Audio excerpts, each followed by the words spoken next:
What really attracted me to Scarborough is the preferential option for the poor. All the Scarborough missionaries that I met had this focus of working for the poor and the marginalized, what the Medellin document in 1968 called the preferential option for the poor. And I feel that Scarborough really took this very seriously in their missions. Meet Father Ron McDonnell, a Scarborough Missions priest and a leading expert in the languages of Brazilian indigenous peoples.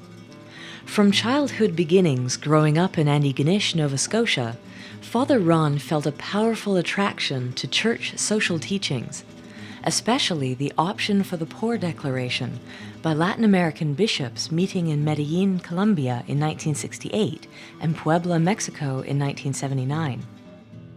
The bishops of Latin America described the situation of Latin America as a situation of systemic injustice. And so they have enlightened us. They've helped us as Scarborough missionaries to take a closer look at society.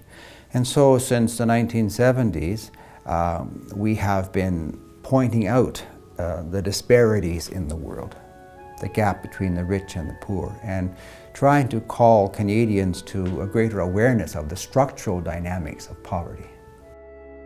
When we spoke about the option for the poor, I think one of the things for me that's key is the text in the Gospel of Matthew. When did we see you hungry?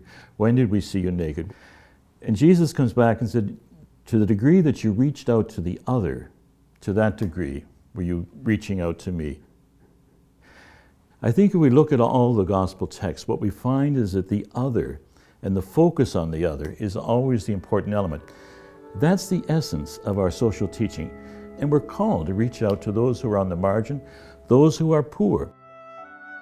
When I first came to Scarborough, I was very attracted to this social gospel, this message of participating in a struggle to liberate the poor. And I came with the passage from the Gospel of Luke in chapter 4, the Spirit of God is upon me. He has sent me to bring the good news to the poor, to liberate the poor, the prisoners, to set free the captives, to announce the year of grace for the Lord.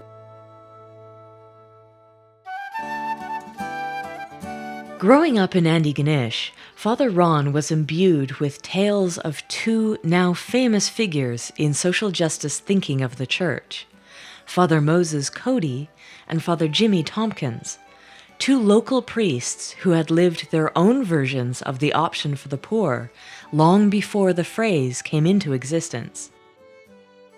I heard a lot about Father Moses Cody and Father Jimmy Tompkins from my father, who was a farmer and a linesman on the railroad. And he would tell me about how Father Moses Cody and Father Tompkins during the 1930s started organizing the farmers and the fishermen into a movement for cooperatives and credit unions. The Cody Institute was founded in the 1960s, linked to St. Francis Xavier University in Antigonish, Nova Scotia, with the idea of sharing these teachings about co-ops and credit unions with leaders from base communities in other countries, from Africa, from Asia, from Latin America as well.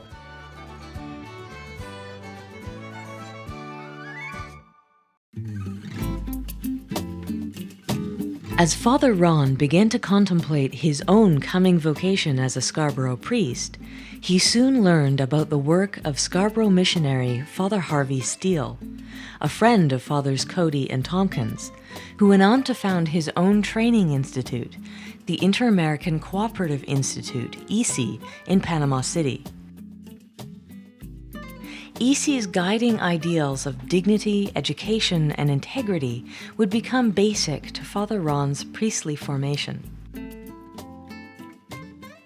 So it's a need wherever poor people want to have greater say in their lives.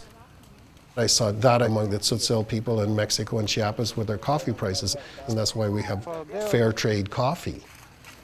When we pay so much money for coffee here in the north, who's getting that money? Is it the producers or is it all the middle people that are involved?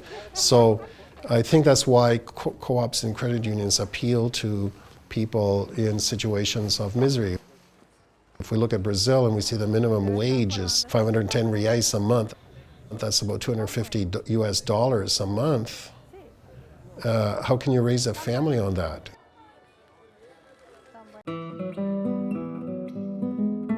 Father Ron, as a young man, armed with the social teachings of the church, felt ready to change the world. As time went by, he began to see the task as huge and beyond the scope of a lifetime.